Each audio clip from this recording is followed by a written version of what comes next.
The sky over the Texas high prairie was bleeding out.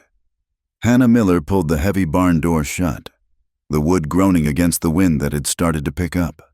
It was a mean wind, carrying the smell of iron and dust from miles away. 1878, and the land was still as raw as an open wound. Get that latch bar set good. Hannah, her mother, Mary, called from the porch of the main house. Her voice was thin but carried, learned from years of shouting over this same relentless wind. Hannah slid the thick oak bar into place. It is set. Ma. She turned and looked west. The sun was a dull red coin sinking into a wall of reddish-brown dust that was swallowing the horizon. It looked like the whole world was being erased. Distant thunder rumbled, not with the promise of rain, but of dry, crackling lightning and more grit. Miller Station, their small, lonely outpost of 2 buildings and a corral, felt like the last solid thing on earth. Hannah hurried to the house, a 2-room cabin built of sod and salvaged timber, tying her bonnet tight as the first grains of sand began to sting her cheeks. She was 19 years old, and her face already had the fine lines around the eyes that the prairie demanded of its women. She was tall for a woman, with her father's dark hair and her mother's steady, quiet hands that were never idle, never soft. Inside, Mary was lighting the kerosene lamp. Though it was barely 6 o'clock, the dust storm was making its own night. The little room filled with the smell of oil and the sound of the wind whistling through the chinks in the walls that they were always patching. "That will be a bad one," Mary said, her back to Hannah as she trimmed the wick. "I pray the freight wagon that passed through this morning made it to town. They had a 4-hour head start." "Ma, they are fine." Hannah went to the stove, checking the pot of beans and bacon simmering there. Mary sat at the small table, her hands folding in her lap. She was a woman worn smooth, not broken. It was a wind just like this the day your father rode out for the last time. 10 years ago now. Seems like yesterday, and seems like 100 years. Hannah stopped stirring. She knew this story. She had grown up inside it. Her father, a cavalryman until he saw too much, had thought this patch of land, with its sweet water well, was a new start. He died in a skirmish with a Comanche raiding party, a dozen miles from the home he had built. Hannah had been 9 years old. He thought he could talk to them. "You know," Mary said softly, staring into the lamp's flame, "he said they were just men, like him, trying to hold on to what was theirs. He was wrong. They are not like us." "Hannah, never forget that." Hannah nodded, her throat tight. She had lived her whole life in the shadow of that story. It was the fence line of her world. On one side was Miller Station, safe, hard-working, lonely. On the other, just over the ridge, was the Comancheria, a place of fear, wildness, and a strange, hidden curiosity that she was ashamed to even feel. She was a virgin, not just of body, but of the world. She knew horses, leather, ledgers, and the Bible. She knew nothing of the world her mother warned her against, only that it had taken her father. That fear was fresh in the air this week, when Hannah had ridden into town 3 days prior for salt and flour. The saloon and the general store were buzzing. A logging wagon belonging to Elias Crow, the man who owned half the county and had his eye on the other half, had been attacked, killed 3 men. The blacksmith had told her, spitting a stream of tobacco juice into the dust. Took all the horses, scalped them. It was Comanche, no doubt. The sheriff found their sign. The air in town had been tight, like the silence before a lightning strike. Men cleaning rifles they had not touched in a year. Women pulling their children close. The name Comanche was not a word. It was a curse. Hannah had felt it too, the returning chill of her childhood. On the ride back, she had kept her eyes on the rolling hills, her father's old hunting rifle resting uneasy across her lap. It was then she had seen him. He was just a speck at first, on the high ridge to the north, not a settler. No settler rode like that. He sat his pony bareback, and he and the horse seemed to be one animal, carved from the same wind and rock. He was too far to see features, but she could feel the stillness of him. He was just watching the land, watching her. Hannah had frozen, her heart leaping into her throat. He was a Comanche warrior. She was sure of it. He wore buckskin, and his black hair was long. He did not move. She did not move. The prairie grass hissed between them. Then, slowly, he raised his hand, not in greeting, not in threat, just a motion, an acknowledgement. Then he had turned his horse and vanished over the crest, as if the land had simply taken him back. Hannah had sat there for a long time, her heart pounding a strange rhythm. It was not just fear, it was something else, something she had no name for. A heavy boot scraped the porch, shaking Hannah from the memory. The door pushed open, letting in a gust of red dust and two men. The first man filled the doorway. Elias Crow. He was a big man, in a way that had nothing to do with muscle and everything to do with the space he took up. He wore a fine broadcloth coat, even here, and his boots were polished. Behind him stood his foreman, a man with blank eyes and a gun tied low on his hip, Ms. Miller. Hannah. Crow took off his hat, revealing a bald, sweating head. He smiled, but it never touched his cold, blue eyes, nasty storm rolling in. Thought we would check on our two favorite ladies. We are managing. Mr. Crow, Mary said, her voice polite but brittle. She did not rise. The storm has not broken yet. It will, Crow said, stepping inside without being asked. His foreman stayed on the porch, a silent shadow. Crow's eyes swept the small, clean room, assessing everything, the worn furniture, the patched quilt, the ledger book on the side table, still keeping the books. Hannah, good girl. Hannah's hands tightened into fists. She disliked the way he looked at her, as if she were a horse he was thinking of buying. We heard the news from town, Mary said, changing the subject. About your wagon. It is terrible. Crow's face darkened. Terrible is the word. Savages. They set me back weeks, and good men, dead. But it just proves my point. Does it not? This land is not safe while they are on it. He walked to the stove, lifted the lid on the bean pot, and sniffed, as if he owned it. Smells good. He turned back to Mary, his voice dropping to a confidential, syrupy tone that Hannah hated. Which brings me to my offer. Mary, I am a patient man, but times are changing. The railroad has confirmed the survey. Their line is coming right through this valley, right past this well of yours. This land is not for sale. Elias, Mary said. Her voice was flat. Everything is for sale. Mary, if the price is right. Think of it, you and Hannah, all alone out here. After what just happened to my men, he left the threat hanging in the dusty air. I am offering you $500. Cash, more than this place is worth. You could move to town, be safe. My husband built this station. He is buried on that hill. We are not leaving. Crow sighed. A put-upon sound. Your husband was a good man. Served under me in the war. You know, a fine soldier. But he was a fool about this land. And about the natives. He leaned in, his voice dropping. He tried to befriend them. Look where it got him. Hannah felt a hot rush of anger. You should not speak of my father that way. Crow looked at her, surprised. Then that cold smile returned. Spirit, I like that. But spirit does not stop a bullet. Girl. He walked to the door. My offer stands, for now. He paused on the threshold and looked back, his face hard again. There is a patrol out. Sheriff Briggs and some of my men. They are hunting the ones who hit my wagon. They are close. He pointed a thick finger. First at Mary, then at Hannah. If you see a redskin, any of them, you do not talk, you do not hide. You ring that bell for the patrol, or you shoot on sight. No questions asked. Do you understand me? This is not a game. Mary, you are either with civilized folk, or you are against them. He put his hat on and was gone, swallowed by the wind and the growing dark. Hannah bolted the door behind him, her hands shaking. I hate that man, she whispered. Hate is a strong word. Child. He is a strong man. Ma, he means to have this place. He will not, Mary said.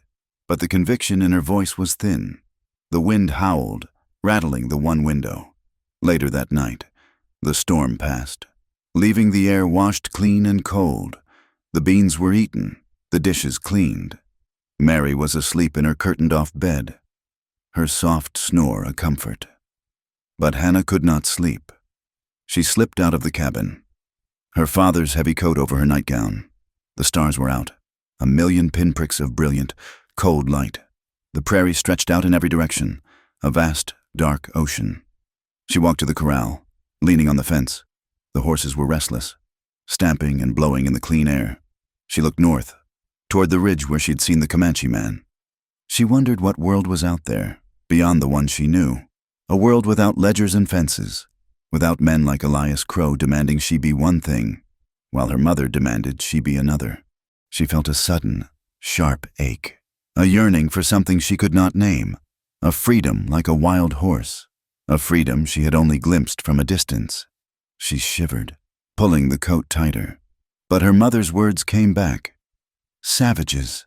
They are not like us, the men who had killed her father, the men who had scalped Crow's teamsters. She believed it. She had to. The alternative was too confusing, too frightening. The world was dangerous, and the line between safety and death was as clear as the fence line of Miller Station. She was about to go back inside when she heard it. At first, she thought it was the wind or a coyote, but it was not. It was a sound, faint and rhythmic, carried on the cold night air from miles away. Drums, faint like a heartbeat. From the north, from Comanche. Hannah stood frozen, listening. It was not a sound of war. Not yet. It was just the sound of life. A life that was not hers. A world that was not hers. The sound seemed to fill the silence inside her. A low, steady pulse that spoke of things she did not understand. Two worlds, she thought, and we are caught right in the middle. The sound was a promise and a warning. They were coming. The morning air was scoured clean. The dust storm had moved on, leaving a sky of aching, brilliant blue. But the land was changed. Small dunes of red sand were piled against the fences, and the horse trough was a muddy soup. Hannah came out of the cabin, blinking in the bright light. Her father's rifle was in her hand, but she was not hunting. She was checking the fence line down by the creek, the one that always washed out. The silence of the prairie felt different, brittle, as if the storm had taken all the familiar sounds with it. She walked the perimeter of their property, her boots sinking into the damp, newly packed earth. The creek was running higher than usual, brown and angry from the runoff. She was half a mile from the station, in a small ravine sheltered by cottonwoods, when she saw it. It was not a log. It was a tangle of dark hair and buckskin, sprawled face down on the muddy bank. Hannah's breath caught in her throat. She stopped, her hand tightening on the rifle stock until her knuckles were white. It was a man, an Indian, a Comanche. She could see the long, beaded fringe on his leggings and the quiver of arrows still strapped to his back. He was not moving. Her first thought was of Elias Crow. Shoot on sight, no questions asked. Her mother's voice followed. They are not like us. She raised the rifle, the heavy barrel trembling. He was probably dead, but if he was not, he was the enemy. He was one of the men who had killed her father, one of the men who had just murdered Crow's teamsters. She took a step closer, the mud sucking at her boot. "Hey," she called out, her voice thin and high. "You." He did not move. She edged closer still, her heart a cold drum against her ribs. She was 10 feet away when she saw the blood. A dark, sticky patch had soaked through his buckskin shirt, high on his back near the shoulder. No, it was lower, near his ribs. It was a lot of blood, mixed with the red mud of the creek. He was alive. A small, shuddering breath rattled in his chest. Hannah stood paralyzed. This was it, the moment her whole life had warned her about. The savage, delivered to her doorstep. She could walk away, go back to the house, tell her mother nothing. By nightfall, the coyotes or the cold would finish what the bullet had started. Or she could do what Crow said, end it now. It would be a mercy, she told herself. But then, as she watched, a shudder ran through him. A movement of pure, animal agony. A low sound, not a word, just a pained exhalation, escaped him. He was just a man, younger than she had first thought, not much older than her. His hair was matted with mud and blood, but it was thick and black. His hands, one flung out, were strong, the knuckles bruised. Her mother's other lessons came back. The ones from the Bible, the ones about mercy, the ones her father had believed in, the ones that had gotten him killed. What kind of person are you, Hannah Miller, she asked herself. She looked around. The prairie was empty. No patrol, no crow. Just her and him and the high, silent sky. Damn it, she whispered. The word felt like a stone in her mouth. She lowered the rifle, cursing herself, her father, and the man at her feet. She bit her lip and made the choice. She would not be a murderer. He was heavy, heavier than a sack of grain, a dead weight that sunk into the mud. She hooked her arms under his, straining. He was all lean muscle. She gasped, her arms burning. She could not lift him. She pulled. She dragged him, inch by inch, out of the mud and onto the grassy bank. He groaned, a deep sound that vibrated through her hands. She flinched, terrified he would wake, but his eyes stayed closed. He was burning with fever. She could not take him to the house. She could not. But the old sod-roofed shed, the one her father had first built, was just over the rise, hidden from the main station and the road. It took her what felt like an hour, dragging him a few feet, stopping to catch her breath, her heart pounding with fear and exertion. She kept looking over her shoulder, expecting to see Crow or the sheriff riding down on her. She was covered in his blood and her own sweat by the time she got him to the shed. The door scraped open. It was dark inside, smelling of old hay and dry rot. She dragged him into the farthest corner, behind a crumbling stack of water barrels, and covered him with a horse blanket she did not care about. She ran to the house, her lungs aching. Mary was sweeping the porch. She looked up. Hannah, merciful heavens. Child, you are covered in ma. Get inside, now, in the cabin, with the door shut. Hannah told her. The words came out in a rush, a jumbled confession. By the creek, he is shot, a Comanche. I put him in the shed. Mary's face went white. Then it hardened into a mask of anger and fear Hannah had never seen. You did what he was dying. Ma, you brought one of them here. Mary's voice was a harsh whisper. Here, after what they did to your father, after what Crow said? Are you insane, Hannah? He will kill us. If Crow finds him here, he will burn this station to the ground with us in it. He will say we are traitors. He is just a man. Ma, he is shot in the back or the side. I do not know. He is half dead. He is the enemy. He is one of the ones who attacked that wagon. I'm sure of it. This is the man they are hunting. Mary was pacing, her hands twisting in her apron. We have to tell the sheriff, right now. We ring the bell. No, Hannah grabbed her mother's arm. The sudden force in her own voice shocked them both. We cannot. I cannot. It is not right, Ma. It is not. You taught me to be better than that. You taught me mercy. Mercy, Mary's voice broke. Mercy is for civilized folk. Hannah, they do not know the meaning of it. They would kill you without blinking. They are animals. He is not an animal, Hannah said, her voice dropping. He is just hurt, bad, and if they find him, they will not just kill him, they will drag him. What they did to those men on the wagon is the same. It is the same. Just the other way around. I will not be a part of it. Mary looked at her daughter. She saw the blood on her dress, the terror in her eyes, but also the stubborn set of her jaw. It was her father's jaw. She saw a girl, panicked and fierce, and a woman she did not recognize. Mary's shoulders slumped. The fight went out of her, replaced by a cold, practical fear. God help us, she whispered. She looked at the door, as if expecting Crow to burst in. If we are to do this, then we do it my way. He is your secret, not mine, but I will not have him die there, and I will not have you found out. She grabbed the medical box, the one with the carbolic and the good bandages, and a bottle of whiskey. We keep this secret. Hannah, to the grave. Now, let us go see what you have done to us. The man was still unconscious, but his breathing was shallower. He was paler under his copper skin. Light the lamp, Mary ordered. In the dim, yellow light. They saw the wound. The bullet had gone in high on his chest, near the collarbone, but it had torn through. It was ugly. He is bleeding inside, Mary said, her voice flat. He is probably dying anyway. We have to try, Hannah insisted. Mary nodded grimly. Hold the lamp, closer. Hannah watched her mother, her hands suddenly gentle and sure. cut away the stiff, bloody buckskin shirt. Hannah's breath hitched. It was the first time she had ever seen a man's bare chest. He was young. The muscles were lean and defined, not bulky like the blacksmith's, but like a deer or a wolf. He had scars, old, thin white lines, but his skin was hot to the touch. "There is no exit wound," Mary muttered. "The bullet is still in there. It has to come out." She looked at Hannah.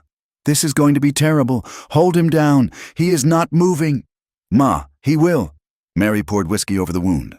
The man's body arched off the floor in a silent scream, his eyes snapping open, but they were not seeing. They were wild, glazed with fever. He let out a low growl. Hannah cried out and threw herself across his shoulders, pinning him. He was incredibly strong, even now.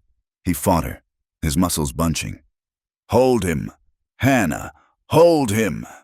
Hannah pressed all her weight down, her face inches from his. She could feel his heart hammering against her hands, a frantic, trapped bird. She could smell him, not the blood, but something else, sweat, leather, and a faint, sharp scent of pine smoke and the wild prairie itself. It was the most intimate, terrifying moment of her life. "It is all right," she found herself whispering, tears stinging her eyes. "It is all right. We are trying to help you. Be still. Please, be still." His struggles weakened, the fever and the pain dragging him back under.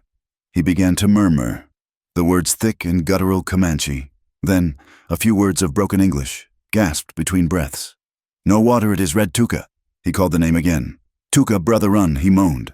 A long, deep sound of such profound loss it stopped Hannah's heart. He was not a monster. He was a man, dreaming of a massacre. Mary was probing the wound with her thin-bladed knife, the one she had held in the fire. Hannah had to look away. She heard a click of metal on lead, a sharp intake of breath from her mother, and then the man's body went limp. "It is out," Mary said, her voice trembling. She dropped the misshapen piece of lead into a tin cup. "Now we pack it. Pray the carbolic works and the fever does not take him." They worked in silence, cleaning him, bandaging the wound tightly. He was breathing again, a low, steady rhythm. As Hannah was pulling the blanket back over him, they heard it. Hoofbeats, more than one, and the jingle of spurs. They were stopping at the station. Hannah and Mary froze, looking at each other in the dim light. The bloody shirt was on the floor. The cup with the bullet was on the barrel. "Sheriff Briggs," Hannah whispered, her blood turning to ice. "Clean your hands," Mary snapped. "Wipe your face. Go out there. I will clean this, Ma." "I cannot go now. Act normal. I will be right behind you. And Hannah, you say nothing. You saw nothing. You know nothing. Do you understand me?" Hannah nodded, her body numb. She stumbled out of the shed, forcing the door shut. She ran to the water pump, scrubbing at her hands, splashing cold water on her face. Her dress was still stained. She pulled her apron tight around her to hide it. Sheriff Briggs was on the porch, a thin, tired-looking man who always seemed to be in Elias Crow's shadow. Two of Crow's men were with him, the same blank-eyed men from the day before. They were sitting on their horses, their rifles across their saddles. "Afternoon." "Hannah," the sheriff said, touching the brim of his hat. "Your ma around?" "Yes, Sheriff. She is just inside. Can I get you some water?" Her voice sounded fake, too high. "No, thank you. Girl, we're on business." Mary came out of the cabin, wiping her hands on her apron, her face a pale, calm mask. "Sheriff, what brings you out this far looking for that Comanche, Ms. Miller, the one we were tracking? We think he is hurt. Lost him in that storm. But we found a fresh sign this morning, not 2 miles from here, headed this way." He would be looking for water, or a place to hide. The sheriff's eyes scanned the station, the barn, the corral, the small, crumbling shed. "Have you or Hannah seen anything? Anything at all?" A man on foot. Strange tracks. Hannah's heart was trying to beat its way out of her chest. She could feel the man's blood on her skin. She could feel his heart beating against her hands. She could hear his voice calling for his brother. She opened her mouth, but no sound came out. Mary stepped slightly in front of her. "Sheriff, we have been here all morning, cleaning up after that storm. It took down part of our fence by the creek." "You were down by the creek?" one of Crow's men asked, his voice sharp. Hannah was. Mary said smoothly, her hand finding Hannah's and squeezing it hard. "She just got back, said the creek was a mess." The sheriff looked at Hannah. "You see anything down there?" Girl Hannah met his gaze. This was it. The line. She was stepping over it. "No, sir," she said, her voice shaking only a little. "Nothing, just mud, and a few dead branches." She had lied. To the law, for a Comanche. The sheriff stared at her, then at Mary. He sighed. "Well, he is hurt badly. He cannot have gone far. We are going to check the ravine. If you see or hear anything, you ring that bell. You hear me? Ms. Miller, ring it loud. He is dangerous. We will. Sheriff, you should be careful." They watched the three men ride away, toward the creek, toward the tracks she must have left. Hannah did not realize she was holding her breath until she sagged against the porch rail. "It is done now," Mary said, her voice hard as iron. "We have chosen. God help us." That evening, Hannah brought him water. She went to the shed, her heart in her throat, half expecting to find him gone or dead. He was awake. He was lying on his side, watching the door, the moment she stepped in. His eyes locked on her. They were not glazed with fever anymore. They were sharp, intelligent, and filled with a cold, deep suspicion. She stopped, the tin cup of water trembling in her hand. He said nothing. He just watched her, his hand slowly, painfully, moving to the hilt of a knife that was still in his belt. He had no idea who she was. He did not know she had saved him. He saw a white woman, the enemy, and she was trapping him. "I brought you water," she stammered, holding out the cup. His eyes narrowed. He looked at the cup, then at her face. He was trying to decide if she was his savior or his executioner, and in that moment, Hannah realized she was not sure which one she was either. The first 3 days were a waking nightmare of secrets. Life at Miller Station went on. Wagons passed, paying in coin for water and hay. Hannah smiled. She recorded the transactions in the ledger, her hand steady. But every moment was lived on a knife edge. Every hoofbeat in the distance was the sheriff returning. Every shout of a teamster was the voice of Elias Crow. Hannah and Mary worked in a silent, grim partnership. Mary handled the daylight hours, her face a mask of exhausted resolve. She would brew a strong, bitter tea of willow bark for his fever, her hands moving with a cold efficiency. She would clean the wound, her lips pressed thin, and say nothing. But Hannah took the night watch. It was Hannah who sat in the dark, damp shed, the lantern turned low, listening to his breathing. It was Hannah who brought him broth, holding the bowl while he, at first, refused to drink. He would only stare, his dark eyes following her every move, his hand never far from the knife they had left him. He was a wild thing, cornered and wounded, and she knew he would kill her if he thought he had to. "I'm not going to hurt you," she said to him on the second night. Her voice was a whisper. "My mother. We pulled the bullet. You had a fever." He just watched her. She learned his needs. He would not drink from the tin cup. He would only drink from the wooden bowl. He would not eat the salt pork in the broth. She had to strain it out. She found a patch of yarrow by the creek, the one her father had said was for fevers, and she crushed the leaves and mixed them with water, offering him the green, bitter paste. He sniffed it, his eyes narrowing, and then, slowly, he opened his mouth. On the 4th night, the fever returned. Mary had gone to bed, her body giving out. Hannah was alone in the shed, mending a tear in his discarded buckskin shirt. The smell of him smoke and leather and the sharp wildness filling her senses. He had been asleep, his breathing rough. Suddenly, he cried out, a strangled, terrifying sound that was not in English and not in Comanche, but from a place deeper than language. He thrashed, his body arching, his hands clawing at the empty air. "No," Hannah whispered, her heart stopping. "No, be quiet. Please, be quiet." He was not there. He was somewhere else. His eyes were wide open, staring at the sod roof, but seeing a different sky. "Tikai," he shouted, the name she had heard before. "Tuka," he tore at his bandages. He was strong, his fever giving him a terrible, desperate power. Hannah grabbed his hands, but he threw her off as if she were a doll. He was trying to rise. "They are here, fire. The river," he gasped in broken English. his voice thick with panic. The wound on his chest, the one her mother had stitched so carefully, tore open. Dark, fresh blood welled up. He roared in pain and confusion, and Hannah knew, with chilling certainty, that if he made that sound again, he would be heard at the main house. Anyone riding the trail would hear him. She did not think. She acted. She threw herself onto him, not as she had before to hold him down, but to shelter him.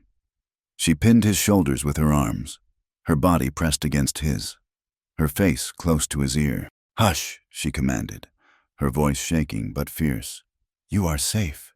It is a dream. You are in a shed. You are safe. Be still." He fought her, his muscles locked, his body burning. He was trapped in the memory, a memory of fire and blood. Hannah could feel the frantic, panicked beat of his heart against her own ribs. It was too fast, a drumbeat of terror. "Be still," she whispered, her own fear making her gentle. "It is only a dream. You are here. You are safe." She shifted her weight, moving one hand from his shoulder. Without thinking, she laid it flat on his chest, just below the collarbone, near the bleeding wound, as if she could physically hold his heart in place, as if she could calm its frantic terror with her own hand. His entire body became rigid. He stopped fighting. He stopped breathing. He just stared up at her, his dark eyes suddenly clear, focused, and locked on hers. The lantern light flicked across her face. He saw her, a white woman, a girl, her hair coming undone, her eyes wide with fear, her hand pressed against his bare skin. Hannah could not move. Her hand was warm. His skin was hot. Under her palm, she felt his heart give a frantic leap, and then another, and then, slowly, begin to slow its terrible pace. She could feel the life in him, a raw, powerful current that flowed right into her. She had never touched a man this way. She had never been this close to anyone. The air in the shed was thick and silent, broken only by their two ragged breaths. He was a warrior, a man whose young heart was scarred by a hatred she could only imagine, and she was a virgin, a daughter of a widow, and her hand was on his heart, and she was healing him. She did not pull away. He did not look away. In the dim, oily light, a silent treaty was made, not of words, but of touch and fear, and a shared moment of impossible, dangerous closeness. His chest rose and fell beneath her hand. His gaze was intense, searching, no longer filled with suspicion, but with a profound, aching confusion. She was the enemy who had saved him, the woman who had lied for him. And now, the girl who had calmed his ghosts. She finally pulled her hand back, her skin tingling as if burned. "The wound," she whispered, her voice hoarse. "It is bleeding again." He looked down at his chest, then back at her. He gave a small, almost imperceptible nod. He was present. He was with her. For the next hour. She worked. She cleaned the wound again, her hands shaking, but her motions sure. She packed it with more yarrow and bound it with a fresh cloth. He let her. He watched her face the entire time, his own expression unreadable. When she was done, she sat back on her heels, exhausted. "Thank you," he said. The words were low, rough, but clear. English. Hannah's head snapped up. "What?" "Thank you." He touched the bandage, then looked at her. "You speak English, some." His voice was a gravelly whisper. "From trades. Before this." He motioned to the wound. "What is your name?" she asked, the question slipping out before she could stop it. He hesitated. Trust was a high-voltage fence on the prairie. "Tala," he said at last. "It means young hawk. I am Hannah." "Hannah," he repeated. The name sounded strange, foreign on his tongue. He lay back, his eyes closing, but not in sleep. "Why what?" "Why," he asked again, his eyes opening. "Sharp. I am Comanche. You are white woman. Your people hunt me." "Why save?" Hannah stood up, pulling her shawl tight. "I do not know," she whispered, and it was the truest thing she had ever said. She fled the shed, her heart pounding a new rhythm, one that was far more dangerous than fear. The wall between them was broken. It was no longer patient and caretaker. It was Tala and Hannah. The next day, he ate the broth. He asked for more water, using the English word. She brought it, and she pointed to the cup. "Water," He nodded. He pointed to the cup. P.I., P.I., she repeated. He smiled. It was not a real smile, just a faint lifting of the corner of his mouth. But it changed his entire face, softening the hard lines of the warrior. Good. They built a new language, one word at a time. He learned blanket. Bread. Hurt. She learned tsiat for good, and kts for no. She learned that the look in his eyes when he spoke of Tuka was a pain that needed no translation. He grew stronger. The fever broke for good. He began to sit up, his back against the barrels, and he would watch her as she mended her own station clothes in the dim light. They lie, he said one afternoon, his voice stronger. Who lies? Hannah asked, not looking up from her needle. Your people, the town, the man, Crow. Hannah's hands went still. What do you mean, the wagon? Tala said, his voice flat and hard. The one they say we attacked. What about it? It was not us. He spat the words. It was a trap. He spoke slowly, his English breaking and reforming. But the story was clear. He and his cousin, Little Fox, and 3 others were hunting. They saw the wagon. They were watching, as was their way.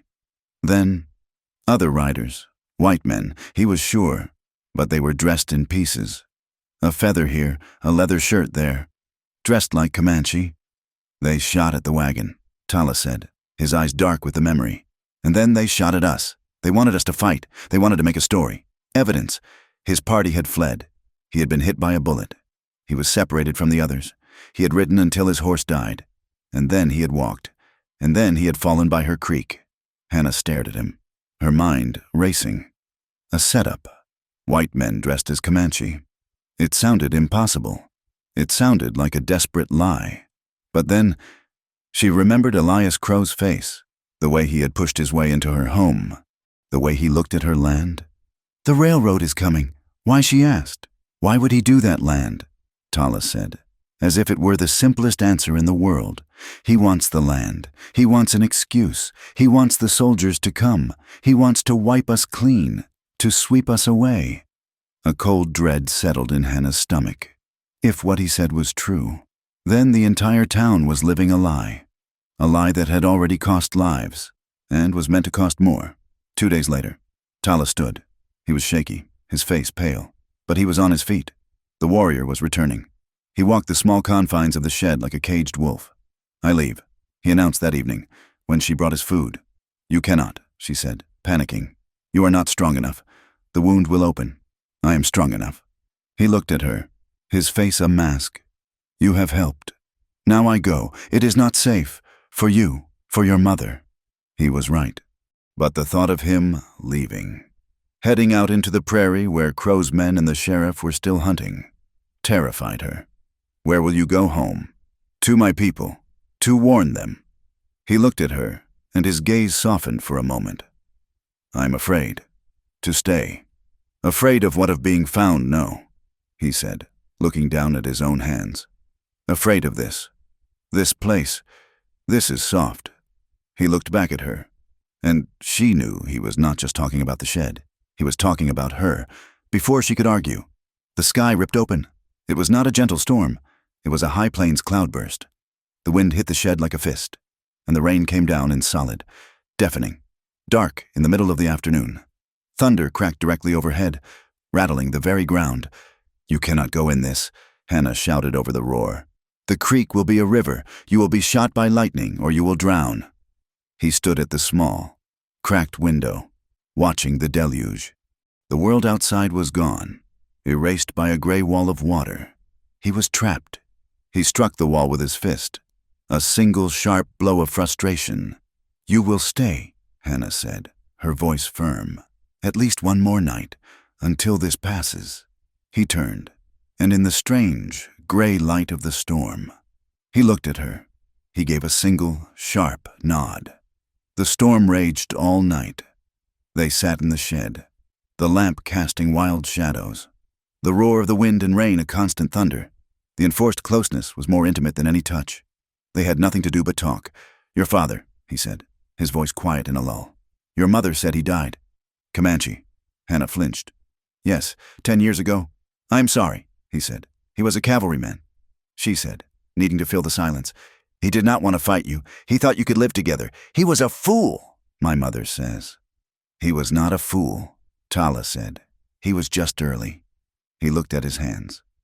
My family. Not 10 years.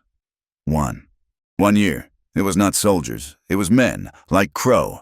They came at night. They wanted the land by the Red River. They burned our lodge. My father, my mother, my little brother. He stopped, his voice choking. Ties, Tuka. He was 9 years old, like you were. Hannah's hand flew to her mouth. She was not looking at a savage. She was looking at herself, a reflection in a darker, more violent mirror. Their grief was the same. Their loss was the same. Tala, she whispered, his name a prayer on her lips. He looked up. His eyes filled with a pain so deep it stole her breath. He had lost his family. He had been hunted, and the men who did it were now hunting him again, using his own people's name as a cover. Before she could say anything, the shed door scraped. It was not the wind. Tala was on his feet in an instant, his knife in his hand, pulling Hannah behind him. He moved with a speed that she did not think was possible, his body a coiled spring. The door opened a crack, and a figure slipped inside, fast and silent as a snake. He was younger than Tala, maybe 16 or 17, his face painted, a bow in his hand. He froze when he saw Hannah. His eyes widened in shock, then narrowed to slits of pure hatred. He raised his bow. The arrow aimed not at Tala, but straight at Hannah's heart. Little fox, Tala said, his voice a sharp command. The boy, Little Fox, glanced at Tala, his face a mask of confusion. He saw his cousin, alive but wounded, and standing in a white woman's shed, being protected by her. Tala, the boy whispered, his voice cracking. What is this? Who is she? He swung the arrow back to Hannah. Why is she alive? Tala moved, not with the quickness of a healed man, but with the instinct of a warrior. He stepped between Hannah and the newcomer, his left arm spread wide to shield her, his right hand gripping the knife. Kates, Tala said. His voice was not loud, but it cut through the small shed. No, he is not an enemy. The young man, Little Fox, stared, his bow taut, the arrow still pointed, though now at Tala's back. He was breathing hard, his chest heaving under a vest of bone and leather. Rain dripped from his black hair. Tala, he choked out, his voice a mix of reverence and pure confusion. They said you were dead. We searched for 3 days. We found your horse. We thought the soldiers had taken you. He looked past Tala, his eyes landing on Hannah again, and the hatred returned, pure and hot. What is this, a white-skinned shed? She is one of them. She has you prisoner. She is the one who saved me, Tala said, speaking in Comanche, the words fast and guttural. Hannah could not understand them, but the tone was urgent, a sharp command. Little Fox's bow arm wavered. He lowered it a few inches, his face a mask of disbelief. He argued back, his voice rising, pointing first at Tala's bandaged chest, then at Hannah, then at the shed door. He was angry. He was demanding. Tala shook his head, a sharp, definitive motion. He spoke again, slower this time, his voice a low rumble. He pointed at Hannah, then at his own chest, and then he made a motion of pulling something out. Little Fox fell silent. He looked at Hannah as if seeing her for the first time, not as an enemy, but as an impossible puzzle. What is he saying? Hannah whispered, her hand still on the wall behind her. Tala turned his head slightly, his eyes still on his cousin. He wants to kill you. He says you have put magic on me, and I told him you pulled the bullet, that you and your mother hid me from the sheriff, that you are not our enemy. Little Fox spat on the dirt floor. He spoke again, and this time he used broken English. For her, he is a fool. All white skins are liars. While you make him soft, our enemy prepares. What enemy? Hannah asked, though she knew the answer. Crow. Little Fox said the name like a curse. He brings the iron horse. The train. It comes. In 2 weeks, maybe 3. The officials. The elders say we must strike. We must hit the train. Show them this is still our land. We must spill their blood, or they will cover the world in iron. Hannah's blood ran cold. She looked at Tala, her eyes wide with a new terror. An attack on the train, a real one. Tala saw the look on her face. He saw that she understood, not just the words, but the consequences. He turned back to his cousin. "It is a trap." "Little fox," Tala said, his voice weary. "The wagon was a trap. They want us to attack. They are waiting for it. Then we will give them a fight they will not forget." Little Fox's hand tightened on his bow. "Unless you are no longer a warrior. Unless this woman has made you a white man." The insult hung in the air, sharp as a blade. Tala's face hardened. "Go," he commanded. "Wait by the creek, the one with the cottonwoods. I will come when the storm passes. We will talk then, but you will not harm her. Go." The authority in his voice was absolute. Little Fox glared at Hannah one last time, his eyes promising death. But his loyalty to his cousin was stronger than his hate. He turned and, as silently as he had arrived, slipped back into the rain. The shed felt suffocatingly quiet. "The train," Hannah said, her voice shaking. "He means it." "He is young," Tala said, sitting heavily on the stool. The confrontation had cost him. "He sees only revenge. He thinks blood will wash away his anger." "But Tala, you said it. It is what Crow wants. If you attack that train, he will win. He will call the soldiers. He will tell them he was right. He will sweep you away, just like you said." Tala looked at her, his face grim. "He is my family, my people. They are angry. They have been hunted and lied to. Now, he thinks I am weak. He thinks I am weak because of you." He buried his face in his hands. A gesture of such profound exhaustion that Hannah's anger at Little Fox dissolved into a deep, aching pity for him. She was standing between him and his people. He was standing between her and her world. And in the middle, Elias Crow was pulling the strings, preparing to set them all on fire. The storm passed, but the new tension remained. The next few days were quiet, filled with a new kind of waiting. Tala was healing. His body was mending, but his mind was somewhere else, on a ridge, arguing with his cousin, or by a river, remembering his brother. Hannah kept bringing him food, cleaning his wound. The silence between them was heavier than the storm had been. She wanted to break it, to reach him, but she did not know the words. One afternoon, she brought her mother's worn Bible to the shed. It was the only book they owned. He was sitting by the wall, sharpening his knife on a smooth stone. He looked up, suspicious. "Your spirit book." "Yes," she said, "but I just wanted to show you something."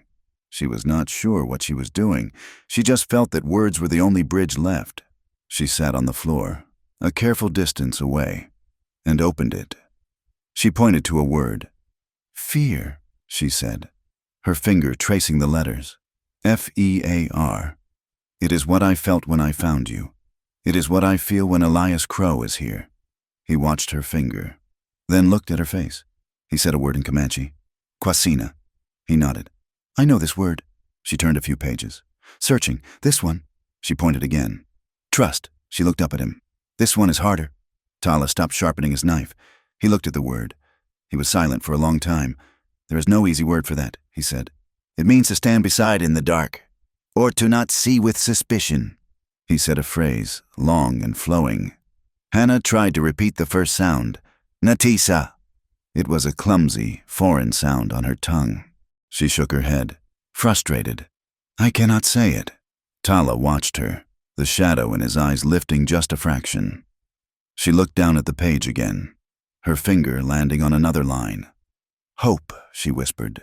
Hope, a small word. He considered it.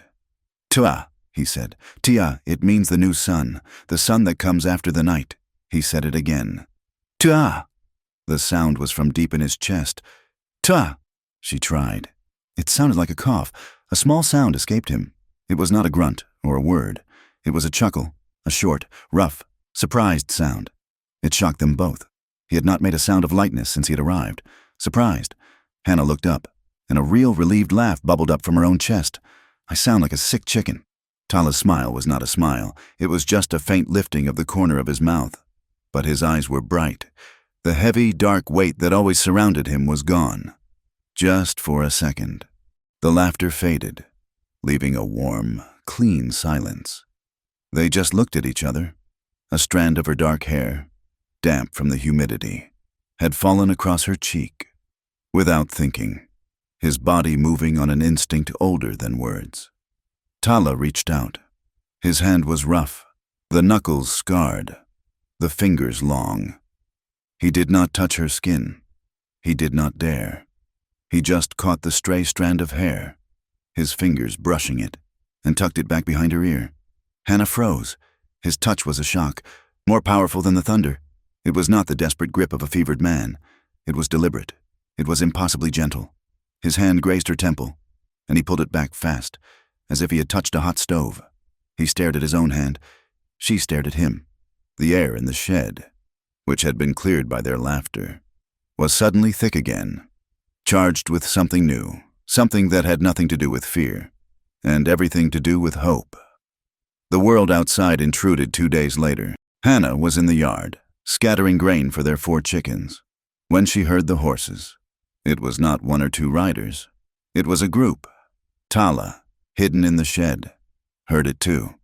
He went to the crack in the wall, his knife in his hand. Elias Crow rode into the yard. He had the sheriff with him, and 5 of his own men, all armed with new rifles. Marry Hannah. Good news? Crow's voice was a booming, false cheer. He dismounted, not waiting for an invitation. Mary came out onto the porch, her hands wrapped in her apron. Hannah stood frozen by the chicken coop. "The railroad officials are on their way," Crow announced. "Beaming, a special train, just for them, coming in 2 weeks. They will be stopping right here at Miller Station to survey the water, and to thank you for holding this post. It is a big day. Mary, a big day." Hannah felt sick. The train, the one little fox wanted to attack.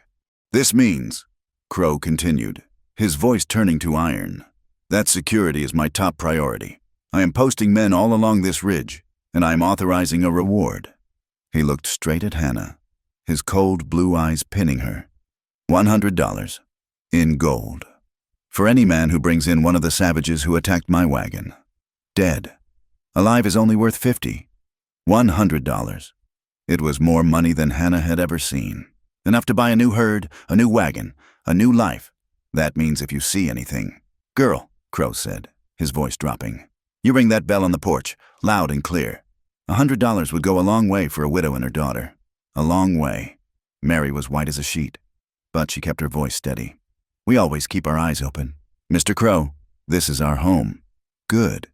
Crow nodded, satisfied. As he turned to remount, his gaze fell on the old, crumbling shed. He stared at it for a long moment. "You should tear that old thing down." "Mary, it is an eyesore, and a good place for snakes to hide." He mounted his horse, and the group rode away, leaving the smell of dust and threat behind them. The pressure worked. The reward changed the air. A teamster, stopping for water a few days later, spoke to Mary while Hannah was inside, heard a strange thing. "Ms. Miller," he said, his voice low. "One of Crow's men. He was hunting stray cattle near your ravine. He swears he saw your Hannah, coming from that old sod shed. Said it looked like she was carrying a plate. My daughter cleans out the shed twice a week." Mary lied, her heart hammering. "It is where we store our seed." She was likely checking for rats. The teamster looked doubtful, but he let it drop. The seed was planted. The next time Hannah rode to town for flour and salt, the world had tilted. The blacksmith, who used to give her a piece of licorice, just nodded, his face grim, at the general store. 2 women who had known her since she was a child stopped talking when she walked in. They turned their backs, whispering. She was shunned. They did not know what she was doing. They just knew she was separate. The girl who lived on the edge of the Comancheria. The girl Crow had pointed his finger at. That evening, Pastor Green rode out. He was a small, kind man, with a face full of concern. He sat on the porch, twisting his hat, refusing Mary's offer of coffee. "Hannah, child," he said, his voice barely above a whisper. "There are whispers. In town." "What whispers?" Pastor Hannah asked, her voice flat. "People are afraid, ever since the attack, and Mr. Crow, he is a very powerful man. He speaks of loyalty, of civilized folk pulling together, and, well, They say you are solitary. They say you were seen down by the creek the day of the storm. They say you spend time in that old shed. People are talking. I have work to do. Pastor. Of course. Child. Of course. He wrung his hat. But in times like these, it is not safe to be different. Do not give them a reason to talk. Do not stand apart. The person who stands alone is the first one the lightning strikes. Do you understand me? Hannah looked at this kind, weak man. He was offering her the only advice he knew to be afraid, and to hide. She felt a great, cold disappointment. Thank you, Pastor. I will remember. He rode off, relieved to have done his duty. Hannah felt more alone than she'd ever been in her life. That night, she went to the shed. He was not there. Panic, cold and sharp, seized her. She ran to the barn, her heart in her throat. He was there, in the deep shadows. He was sliding the bridle over her own horse. Buck, Tala, what are you doing? He did not look at her. He kept his hands busy with the leather straps. I am leaving. You cannot, she said, her voice breaking. Your wound, it is not fully healed. And Crow's men are everywhere. That reward will hunt you for sport. I know. His voice was rough. This is why I must leave. I heard the man. Crow, I heard your pastor. I saw how they looked at you. In the town. I am a danger. To you. To your mother. A danger. She stepped in front of him, blocking his path to the horse. You think leaving makes us safe, you leave. And you are just a target for them to hunt. And what about us? Who protects us from Crow when he decides he wants this land? And I'm just the strange girl the pastor warned about. I cannot protect you, he said, his voice low. You think not. Her voice was rising, filled with a week's worth of fear and frustration. You being here is the only thing that feels real. Everything else is a lie, Crow's lie. The town's fear. You're just running. It is what they want. He turned on her then, his face full of an anguish that stole her breath. You think I run, he said, his voice a snarl. I am not afraid of Crow's men. He slammed his fist against the stall, and the horse shied. I am afraid of this. He gestured between them. Of you. Of me, she whispered. Yes, he said. I am a Comanche warrior. My path is revenge, my path is anger. My family's blood is on the ground. And I sit in that shed and I learn your words. I laugh. I look at you, and I forget. I forget my family. I forget who I am. He stepped closer, his body blocking the moonlight, his voice dropping to a desperate whisper. You make me weak, Hannah, and I'm afraid I will pull you down with me. They will not just hang me, they will hang you too, for helping. She was not afraid of him.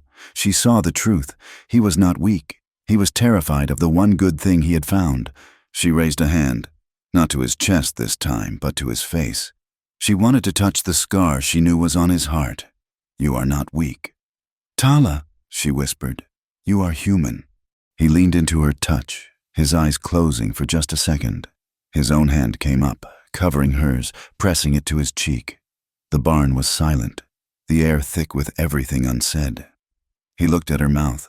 She looked at him. The world shrank to the dark space between them. He started to lower his head. Hoofbeats. The sound was faint, but clear, and a low, rough laugh. Tala moved. He was not a man in love. He was a warrior. He grabbed Hannah, pushed her down behind a high stack of hay, and clamped his hand over her mouth. In the same motion, his knife was in his other hand. They were on patrol. Crow's men, riding the fence line. Heard anything a voice called? Nothing. Another voice answered. Closer. Just this damn wind. Let us go. The old woman and her crazy daughter are asleep. The hoofbeats faded, moving toward the creek. Tala waited, his body rigid, pressed against her back.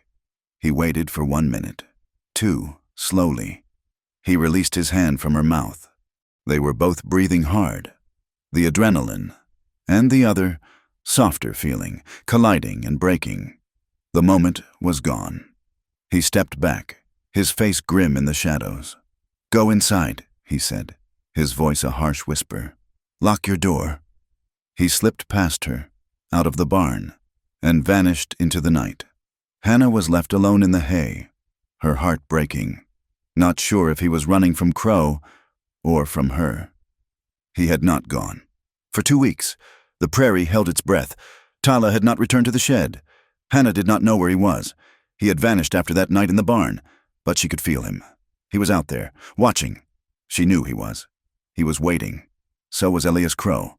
His men were everywhere, riding the ridges, a constant, armed presence that choked the air. Miller's station was no longer a quiet outpost. It was the center of a tightening web. The night the train was due, the sky was a clear, hard black, pricked with cold stars. Crow had insisted on a celebration. He had brought a wagon load of whiskey from town and a box of fireworks. The platform by the new tracks, a simple wooden structure, was draped with a banner. About 20 people from the town had come, farmers and their wives, the blacksmith, the general store owner, and Pastor Green, looking small and worried. Sheriff Briggs was there, of course, looking more like one of Crow's men than a lawman. And Crow himself was everywhere, his voice booming, pouring drinks, slapping backs. He was dressed in his finest suit, the lord of the manor welcoming his subjects. A new era. "My friends," he shouted, holding his glass high. The iron horse bringing prosperity, bringing civilization, and clearing out the last of the shadows Hannah and Mary were expected to serve. They carried trays of tin cups, their faces set in polite, false smiles. Hannah's eyes scanned the crowd, the ridges, the darkness. She was looking for Crow's gunmen, the ones not in uniform. She saw 3 of them, rough men she did not recognize, lingering by the horse trough, their rifles held casual, but ready. They were not drinking, not half a mile away, in a dark cleft of rock on the ridge. Tala was lying flat, his eyes fixed on the celebration. Little Fox was beside him, his body vibrating with a warrior's energy. 5 other young men, the most daring of their band, were hidden just below them, their bows and old rifles ready. "They are like rabbits," Little Fox whispered, his voice dripping with contempt. "Dancing before the trap. Look at them, soft, weak." "Be silent," Tala said. His own heart was a cold stone. He was not looking at the crowd. He was looking at the shadows behind the crowd. He was looking for the trap he knew was there. Hannah's words were a constant echo in his head. "It is what he wants. We strike when the train whistle blows," Little Fox insisted, checking the string of his bow. "The noise will cover our first volley." "We will kill the big one, Crow, and the man with the star. The rest will scatter." "No," Tala said. No, Little Fox turned on him, his whisper a hiss. "Have you forgotten? Have you forgotten your family? He is there, the man who burned them. And you say no, I say we watch," Tala said, his voice flat. He pointed. "Look, beyond the station, on a small rise to the east. 2 men were moving. They were on foot, crawling. They were not with the party. And on the ridge to the west, another man was getting into position behind a stack of railroad ties." "Our scouts?" Little Fox asked, confused. "No," Tala said. He could see the glint of a rifle barrel. "They are his." He watched as one of the men in the east adjusted the scarf around his neck. It was a red scarf, tied to hang down his back, with a single feather tucked into his hatband. He was dressed to look, from a distance, like a Comanche. Tala's blood went cold. "It is a lie," he whispered. "He is not waiting for us to attack. He is bringing the attack himself." Little Fox stared, his young mind refusing to understand. "What he means to shoot his own people," Tala said. "The terrible truth falling into place. He will shoot the train and shoot the crowd, and he will blame us. It is not a trap for us. It is a trap using us." Back at the platform, Hannah was pouring a cup of water for Pastor Green. She was near the end of the platform, in the shadows, where Crow was speaking to one of the rough-looking gunmen. She was not trying to listen. She was just there. "You are sure?" Crow said, his voice a low, angry rumble, not his booming party voice. "They are in position." "Mr. Crow," the man said. "Just like you planned, the 2 on the east hill, 1 on the west by the ties. They will start the second the fireworks go off. They will fire into the last car, and then 2 shots into the crowd. Make it look like a real panic, a real massacre. And the signal, the fireworks. And when they hear the return fire from the savages, if those redskins are even out there, they are to fire on them too. Mix it all up. Good. Crow clapped the man on the shoulder. Good. By morning, I will have a wire to the governor demanding the army. By next month, this land will be clean. Hannah's tin cup slipped from her fingers, clattering onto the wooden boards. Crow and the gunman whirled. Girl Crow snapped. What are you doing skulking in the shadows? I am sorry. Mr. Crow, Hannah stammered, bending to retrieve the cup. Her hands were shaking so badly she could barely hold it. I was just getting the pastor some water. It is so loud. Crow stared at her, his eyes cold and hard, trying to see if she had heard. She kept her face blank, her eyes downcast. The picture of a frightened, clumsy girl. Get back to your mother, he ordered, and stay out of the way. Hannah practically ran, her heart trying to escape her chest. She grabbed Mary's arm. Ma, she whispered, her voice frantic. It is a plan. He has men. They are going to shoot the crowd. They are going to blame the Comanche. It is happening right now. Mary looked at her daughter's terrified face. What do we do before Hannah could answer? A long, deep whistle echoed across the prairie. A single, bright light cut through the darkness. The train was coming. Here it is, Crow shouted, his voice full of glee. Light them, light! The fireworks! A cheer went up from the small crowd. One of Crow's men lit the first fuse. On the ridge, Little Fox heard the whistle. Now, Tala, it is time. No, Tala grabbed his arm. It is what they want, look. The fireworks shot into the sky, a screaming streak of green. It exploded, bathing the prairie in a sickly, beautiful light. And in that light, Tala saw it clearly, the man on the west ridge, the one dressed as a Comanche, raising his rifle. The fireworks explosion covered the first sharp crack of the rifle, and the second. A woman screamed, not in joy, but in pain. A farmer clutched his arm, a dark stain spreading on his sleeve. They are attacking, Crow roared, pulling a pistol from his belt. The savages are attacking. Take cover, men. Fire back fire at the ridge on the hill. Little Fox saw the man fall in the crowd. He saw the rifle flash from the other ridge. They are fighting, he yelled, confused but ecstatic. They are killing each other. No, it is us. They see Crow's men, the ones by the trough. Were not firing at the crowd. They were firing at them. Bullets ricocheted off the rocks around Tala. Tala, Little Fox screamed, believing they were under attack. They have found us. He raised his own rifle and fired back at the station. The other young warriors, seeing only the flashes of rifles, thinking their trap was discovered, did the same. The air ripped apart. Gunfire from 3 directions. Crow's hidden men, firing at the crowd in the train. Little Fox's men, firing at Crow's men, and Crow's men at the station, firing at the ridge, just as they were told to do. It was a perfect, bloody, chaotic massacre. No, Hannah screamed. She saw the sheriff fumbling with his rifle, his face a mask of terror. Sheriff, sheriff, stop. It is not the Indians. It is Crow. His men are on the hill. They are dressed as Comanche. They fired first. She ran out from behind the water trough, into the open ground, her hands outstretched. Stop shooting. It is a trap. Get down, girl, the sheriff yelled, thinking she was insane. You will be killed. She is crazy. Protecting them. A bullet kicked up dust at her feet. Another hissed past her ear. She was the only thing standing, a target for everyone. On the ridge, Tala saw her. He saw her run into the open. He saw her, silhouetted against the train's headlamp. A perfect target. And he saw one of Crow's men, the one by the railroad ties, turn his rifle from the crowd and aim it, very carefully, at her. Tala had been watching another man, Crow. He had a clear shot. Crow was standing by the porch, reloading his pistol, his face alive with a terrible, ecstatic power. Tala had his knife in his hand, and he was 30 yards from a gully that would take him right to the man who had murdered his family. This was it, the moment of his revenge. But the gunman was aiming at Hannah. He saw the man's finger tighten on the trigger. He had a heartbeat. One choice, the past or the present, revenge or love. He did not choose. His body simply moved. No, he roared, a sound that was not a word, but a lifetime of rage and love combined. He broke from the rocks. Hannah saw the rifle aim at her.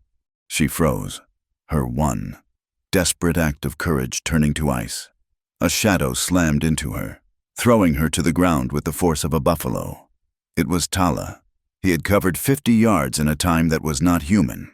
He landed on top of her, his body shielding hers, as a bullet ripped through the air where she had been standing, thudding into the hard wood of the station wall. They were behind a stack of cordwood, the air full of splinters and smoke. "Are you hurt?" he gasped, his voice raw. "No," she whispered, her body trembling. "No." He started to push himself up, his knife in his hand, and he came face to face with Elias Crow. Crow had seen him. He had seen this wild man leap from the darkness to save the girl. He was standing 10 feet away, his pistol raised. "Well," Crow breathed, his face a mask of shock, and then dawning recognition. "You." He looked at Tala's face, the scars, the eyes, the boy. "From the Red River, the one who got away. I thought my men were better than that. You murderer." Tala spat, his knife low. "I am a builder," Crow corrected, his pistol steady. "And you are just a ghost. Should have stayed dead." Behind Crow, Hannah saw him. The other gunman, the one who had missed, had circled around. He was by the corner of the barn. He was raising his rifle, not at Tala, but at her, cornered against the wood. Tala saw Crow. He saw the man who had killed his father. He had his knife. He could be on him in 1 second. But he was not looking at Crow. He was looking past him, at Hannah. He saw the gunman. He saw the rifle. He saw the same choice he had just made. He did not hesitate. He did not make a sound. He abandoned his revenge. He threw his knife. It was not a long throw, but it was perfect. The heavy blade spun once and buried itself in the gunman's chest. The man looked down, his rifle firing into the dirt, and he crumpled. Crow, shocked by the sudden motion, fired his pistol. Tala grunted, a sharp, punched sound. He staggered, his hand flying to his side. A dark stain began to spread on his buckskin shirt. A new wound. Hannah screamed. It was the opening she needed. The chaos had stopped. The gunfire had momentarily died down as everyone turned to the new, sudden drama in the center. Crow, his pistol smoking, looked at the dead gunman, then at Tala, who was leaning against the woodpile, his face pale but his eyes still burning. "He is hit," Crow yelled, finding his voice. "The savage! He is hit! Get him! $100! No!" Hannah shrieked, her voice tearing through the sudden silence. She scrambled out, standing in front of Tala's wounded body. "Stop, all of you! Stop Sheriff Briggs!" His gun still raised, looked at her, his face confused. "Hannah, get away from him. He is one of them. He is not," she cried, tears of rage and terror streaming down her face. "He is the man who just saved my life twice. You all saw it." "That man," she pointed at the dead gunman with Tala's knife in his chest. "He tried to kill me and he stopped him." The crowd, which had been cowering, began to emerge. They were staring. "She is right," a voice said. It was Pastor Green. He was pale as a ghost, but he was standing. "I saw it. That man was aiming at Hannah, and that Comanche saved her. He is a liar. They are all liars," Crow roared, his control breaking. "He is one of the attackers.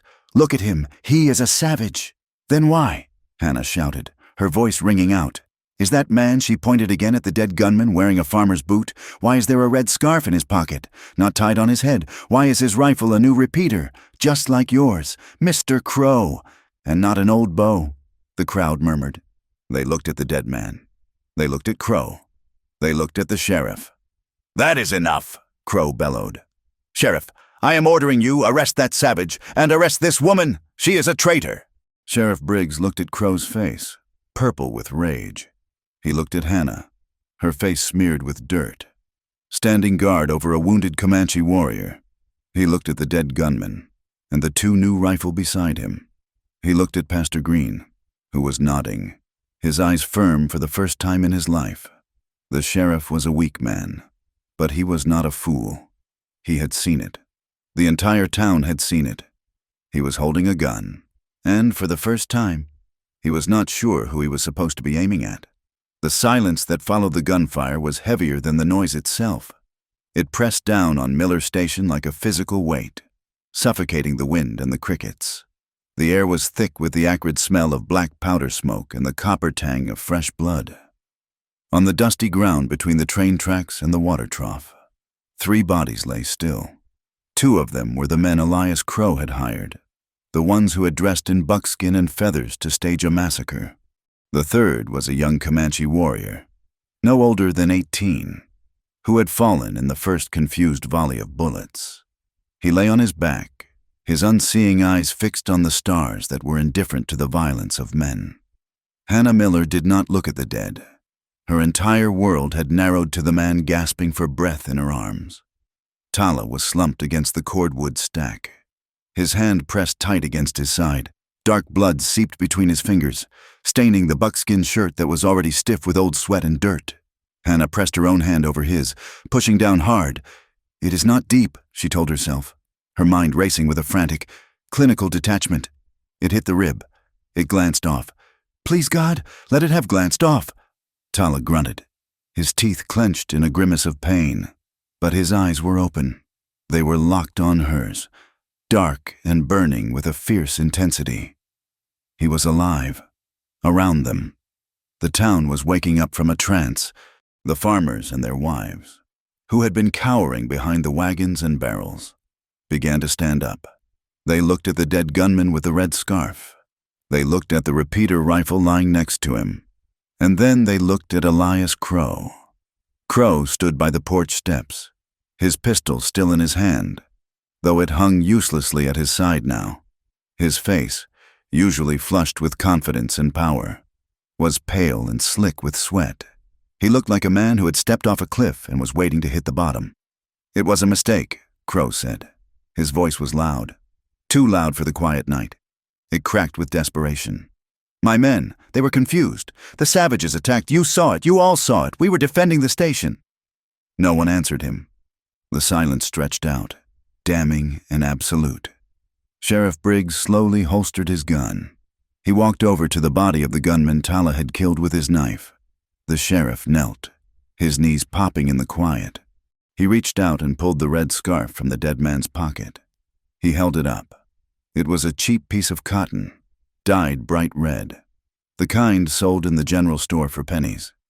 This is not Comanche, Sheriff Briggs said. His voice was flat. He looked at the boots on the dead man's feet. And these are Army surplus. He stood up and turned to face Crow. For years, Briggs had been a shadow, a man who bent whichever way Crow's wind blew. But tonight, surrounded by the smoke of a battle that should never have happened, something in him hardened. You said they were attacking. Mr. Crow, the sheriff said. You said the ridge was full of them, but the first shot came from over there, from where your man was hiding. Crow took a step back, his eyes darting around the crowd. He was looking for support, for the fear he had cultivated so carefully, but he found only suspicion and anger. They tricked us, Crow shouted, pointing a shaking finger at Tala. That's savage. He planned it. He lured us in. I was trying to protect this town. I was trying to protect you all, one of Crow's surviving gunmen. A man with a shattered arm who was sitting by the horse trough let out a groan. He told us to shoot the train. The wounded man rasped, his voice thick with pain. He wanted to trade his loyalty for a doctor. He told us to shoot the train car and then fire into the crowd. He said to make it look like the Indians did it so the army would come. The confession hung in the air, simple and undeniable. Pastor Green stepped forward. He placed a hand on the sheriff's shoulder. I think you have your answer. Sheriff. Crow looked at the faces circling him. He saw the blacksmith gripping his hammer. He saw the shopkeeper shaking his head. He saw the truth reflecting back at him. He had lost. This is insanity, Crow snarled. He backed toward his horse, his eyes wild. You will regret this, all of you. You are choosing a savage over a businessman, over progress. Sheriff Briggs put his hand on the butt of his revolver. Go home, Elias. Do not go to the train. Do not go to the bank. Go to your ranch and stay there. I will be wiring the district judge in the morning. If you are not there when he arrives, I will send the marshals after you. Crow scrambled onto his horse.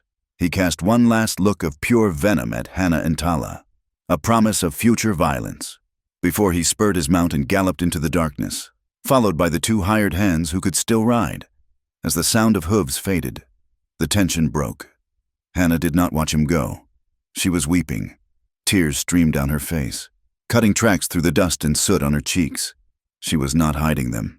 She did not care who saw. "Ma," Hannah called out, her voice trembling. "I need the kit. I need the bandages." Mary Miller was already there. She knelt beside her daughter, her face pale but composed. She looked at the wound in Tala's side. She looked at Hannah's hands, which were covered in his blood. And then Mary looked at Tala. The young warrior watched the older woman with a wary respect. He did not flinch as she reached out to inspect the injury. "It is a flesh wound," Mary said, her voice steady. The bullet passed through the muscle but missed the lung. "He is lucky." She looked up at Hannah. "I will get the water and the whiskey. You keep pressure on it." Mary paused for a second.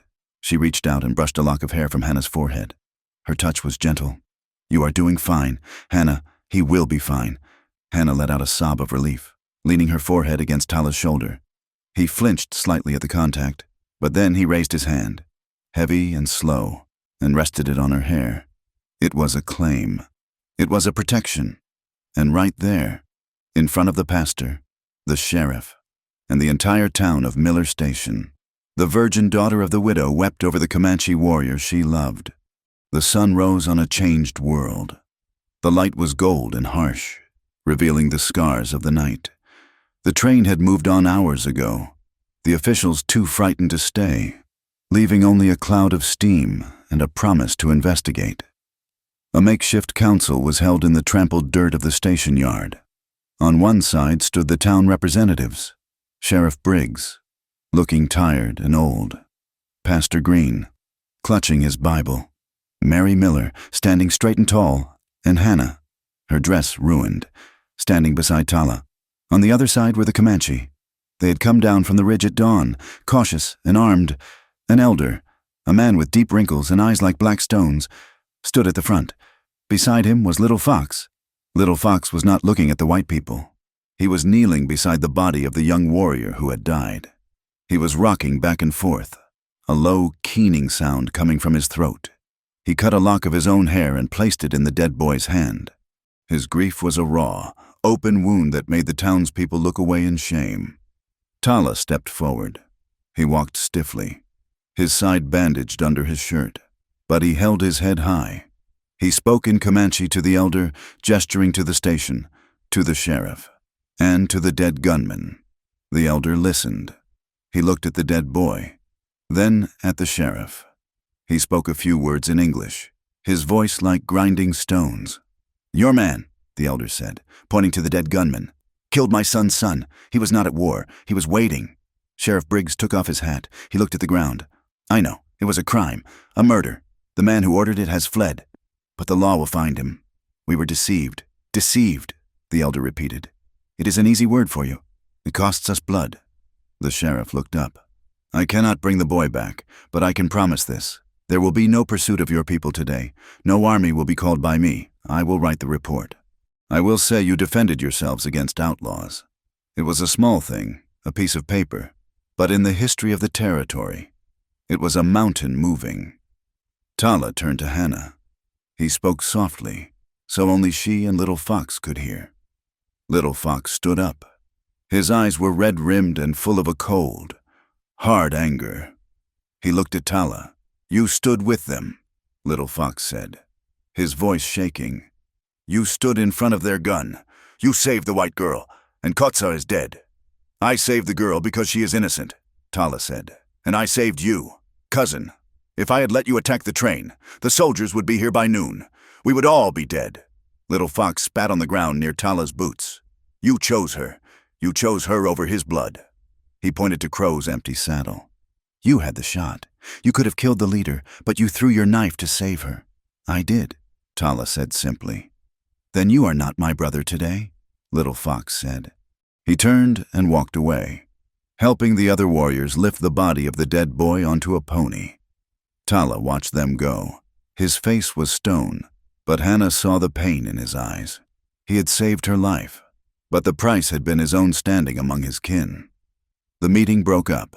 The townspeople began to disperse, heading back to their wagons, speaking in low whispers. They looked at Hannah differently now. Some looked with scorn, seeing a traitor who had sided with the enemy, but others, The ones who had seen her run into the gunfire to stop the slaughter looked with a grudging respect. She was no longer just the widow's daughter. She was something fierce and unfamiliar. Hannah and Tala stood alone by the corral fence. The morning wind ruffled the horses' manes. "You have to go," Hannah said. It was not a question. "Yes," Tala answered.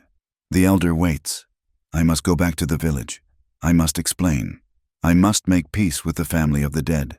If I stay here, the anger will grow. Little Fox will stir them up. I must stop it." He was right. Hannah knew he was right. But the thought of him leaving, riding away into the vast emptiness of the plains, made her chest ache. "Will you be safe?" she asked. "I am Comanche," he said, a faint echo of his old pride returning. "I am safe on the land." He looked at the house, where Mary was watching them from the window. "Your mother. She is a strong woman." "She accepted you," Hannah said. "She helped me bind your wound. She accepted that you love me," Tala corrected. Hannah blushed, the heat rising in her cheeks. She had shouted it in front of everyone. She had thrown her body in front of a gun for him. There was no taking it back. "And you?" she asked, looking up at him, her heart hammered against her ribs. "Why did you do it?" "Tala, you could have killed Crow. You have wanted that for years. You told me it was your only wish." Tala reached out. This time, he did not hesitate. He took her hand, his rough fingers closing over hers. His skin was warm and alive. "I looked at him," Tala said quietly, "and I saw the past. I saw death. Then I looked at you, and I saw the future." He squeezed her hand. "I could not let the future die to pay for the past." He released her hand and swung himself onto the horse he had reclaimed from the corral. He winced as the movement pulled at his stitches, but he settled into the saddle with the grace she remembered from that first day she saw him on the ridge. "I will come back," he said. It was a vow. When the grass turns green in the valley, when the anger has cooled. "Wait for me, Hannah Miller." "I will wait," she whispered. He turned the horse and rode south, following the tracks of his people. He did not look back. He could not. If he looked back, he might never leave. And he had a duty to finish before he could claim the life he wanted. Hannah stood by the fence until he was just a speck on the horizon, and then nothing but the wind and the grass. She turned back to the station. The ground was scarred with boot prints and blood. The bullet holes in the wood were fresh. The town had turned its back on her, and the man she loved was gone. But as she walked up the steps to the porch, Hannah Miller did not feel alone. She felt the weight of the truth she had fought for. She felt the ghost of his touch on her hand. Her mother opened the door. Mary did not say a word. She just opened her arms, and Hannah stepped into them. "It is going to be difficult," Mary said into her daughter's hair. "They will talk. They will judge. Crow will try to come back. Let them talk," Hannah said, pulling back and wiping her eyes. Her voice was clear and steady, the voice of a woman who had faced death and chosen life. "Let them talk. I know who I am, and I know he is coming back." Mary looked at her daughter. She saw the steel in her spine and the softness in her heart. She saw the woman who had healed a warrior and healed herself in the process. "Come inside," Mary said. "We have work to do. The wagon is coming from Santa Fe tomorrow, and we need to mend that dress." Hannah followed her mother inside, leaving the door open for a moment to let the fresh morning air clear out the smell of smoke. The bell on the porch, the one Crow had told her to ring, hung silent. She would never ring it for him again. The prairie changed. The winter had been hard, a fist of ice and wind that seemed to punish the land for the violence of men. But the spring came on gentle, persistent feet. The grass, which had been a dead, brown mat, returned with a fierce, unbelievable green. Wildflowers, blue and yellow, broke through the hard-baked earth. Far to the south, a dark, moving river of buffalo returned, a sign that the land was still wild, still itself. The railroad track was a permanent scar, but it was no longer the only thing they saw. The iron horse came twice a week, a noisy, smoking interruption, but it was just a part of the landscape now, like the thunderstorms and the bluffs. The Comanche had learned to avoid it, to let it pass, a noisy, fast-moving river they did not need to cross. Sometimes, a small group of them would appear on the ridge, not with weapons, but with cured hides to trade for flour or coffee. They had learned to adapt, and so had the station. Miller Station had survived. The testimonies of Pastor Green, Sheriff Briggs, and the wounded gunman had been enough. The railroad officials, not wanting a scandal of a staged massacre tied to their new line, had put immense pressure on the territorial court. Elias Crow did not wait for the trial. He was not a man for fairy tale justice. He did not hang. He did not face a jury. One night, a month after the battle, he transferred the deeds to half his property, took what gold he had, and simply vanished. He rode east, people said, to start again in a land that did not know his name. He left a trail of debt and a shadow, but his power over the valley was broken. Mary Miller held the deed to her station free and clear, the bank in town having been bought out by a new, less ambitious owner. Hannah was the one who changed the most. She was no longer a girl, not by any measure. She was a woman who stood in the middle of two worlds. When the Comanche traders came, she would go out, not with fear, as her mother still did, but with a quiet confidence. She learned their words. She learned the signs for water. Good. Trade. She learned to laugh with the women who came, pointing at the shiny buckles and mirrored glass they wanted. The townspeople saw it. They still whispered. She was Hannah Miller, the one who had stood with a savage. Some would never forgive her. They saw her as a traitor to her own kind. But others, the ones who had children, the ones who tilled the land and knew how hard it was just to survive, looked at her with a new respect. The blacksmith, the one who had stopped talking to her, now tipped his hat. He had been there. He had seen her run into the fire. She was not shunned. She was simply a part. She was her own person, and she no longer belonged to them. She belonged to the land and to herself. She waited every sunset.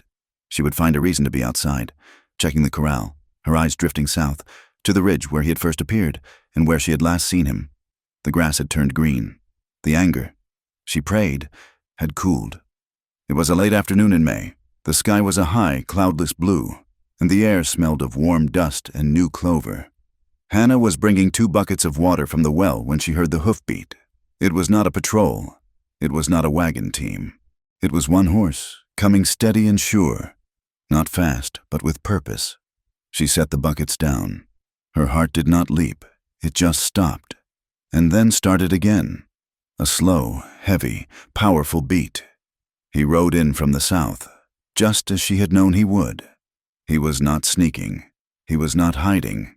He rode straight up the main path, past the new railroad platform, and into the center of the station yard, so that anyone in town, if they cared to look, could see him. It was Tala. He was thinner, his face harder, the lines around his eyes deeper. He was no longer the young hawk. He was the hawk. His hair was long, and he wore a clean buckskin shirt. His wound was healed, but she knew the scar would be there, a part of him, just as his family was. His young, angry heart had settled. It was still a warrior's heart, but it was now the heart of a man who had made a choice. He swung down from his horse. He did not run to her. He just stood there, his eyes drinking her in. He saw the new strength in her shoulders, the way she held her head. Hannah walked toward him, her feet moving on the dusty ground she had known her whole life. She stopped 10 feet from him. The silence was thick. "You are here," she said. It was not a question. "I am here," he said. His voice was the same low rumble, but the desperation was gone. "Your side. It is healed." He motioned to the station. "You're home. It is safe." "Yes," she said. "Crow is gone." "I know." They stood there for another moment, just relearning the landscape of each other's faces. He reached into a pouch on his belt. He pulled out a small, simple thing. It was a necklace, a single, polished piece of turquoise, the color of the sky, drilled and hung on a thin, soft leather cord. He stepped forward. "The elder," he said. "He gave this. It is blessed." He held it out, not for her to take, but for him to put on. She did not move, but she bowed her head slightly. He stepped behind her. His fingers brushed the skin on her neck as he tied the cord. His touch was warm. It was not a brand. It was a promise. She turned to face him, her hand rising to touch the stone. It was cool against her skin. "It is the sky," he said. his fingers grazing hers on the stone. And the water, and the earth, it is hope, she whispered, the word they had shared in the dark. Hannah Miller, he said, his voice dropping. He took her hand, the one that was not on the necklace. He held it between both of them. I cannot live in your world, the lodge, the fences. It is not my way. Her heart tightened. And you cannot live in mine, he continued. The village, the winter hunt. It is not your way. The tears she had sworn she would not cry burned in her eyes. So, he said, his grip tightening on her hand, I will not ask you to. I will build a new one, with you, on the land between, if you will have me. He did not kneel. He did not have the words of white poets. He had his own. I will stand beside you in the dark, he said, using the words she had failed to pronounce. I will be your family. I will not leave you. I will stand with you, on Comanche land or on white land. It does not matter. My place is beside you. Hannah looked into his eyes, and she saw her future. Not an easy one, not a safe one, but a real one. Yes, she whispered. Yes. Mary Miller had been watching from the window. She had seen the rider. She had seen her daughter walk out to him. She had seen him place the necklace on her neck. She came out onto the porch, her hands in her apron. She was not the same woman who had feared the shadows. She had lied to the law. She had helped her daughter save an enemy, and she had faced down Alias Crow. She looked at Tala. He had come back, just as he said he would. He had not stolen her daughter. He had come to ask for her, in front of the sun, for all to see. He is a man of honor. Hannah, Mary said, her voice quiet but clear, so he could hear. Your father would have liked him. Pastor Green came by 2 days later. He did not come with his official book. He came with a small basket of fresh bread. He sat on the porch with Mary, Hannah, and Tala. It was awkward. It was strange. But it was not hateful. The church, he said, twisting his hands. The laws of the territory do not make this easy. There is no paper for this. We do not need paper, Hannah said. No, the pastor said, and he smiled, a real tired smile. You do not, but all unions should be blessed. He looked at the two of them, the pale-skinned girl and the copper-skinned warrior, sitting on the same porch. May the God who made the prairie and the stars, the God who made both of you, see the truth in your hearts. May he bless this home you built together. It was not a wedding. It was something more. It was an acceptance. That summer, a new family was formed. Little Fox, his anger cooled by Tala's wisdom and the passing of time, began to appear at the station. He came not as a warrior, but as a brother. He brought Mary a wild turkey. He taught Hannah how to mend a broken bow. And one afternoon, Hannah saw him talking with the blacksmith's son, the two of them laughing as they compared a new rifle to Little Fox's bow. The seeds of a new generation were being planted in the hard, scarred ground. One evening, as the sun was bleeding out over the prairie, the same way it had on that first day, Tala came to the porch. He held out his hand to Hannah. Come, he said. He led her to his horse. He swung up into the saddle, and then he reached down, his arm strong, and pulled her up behind him. She wrapped her arms around his waist, her cheek resting against the warm buckskin of his back. He rode them to the top of the high ridge, the one where she had first seen him, a lifetime ago. They sat on the horse, two people as one, and they looked down. They saw it all. The land was spread out before them. To the east was the thin iron line of the railroad, a scar that was healing. To the south, in the purple distance, they could just make out the faint, thin smoke from the Comanche winter camp. And right below them, nestled by the well, was the light of Miller Station, a single warm point of yellow in the vast, darkening prairie. They were in the middle. They were not Comanche, and they were not white. They were just theirs. It is hard land, Hannah whispered, her voice in the wind. Tala leaned his head back, his hair brushing her face. But the people are strong, he said. He was right. In the hard land of the West, where two worlds had collided in blood and fear, two broken hearts had found each other, the virgin daughter of a widow and the young, wounded heart of a warrior. They had not been given freedom. They had chosen it.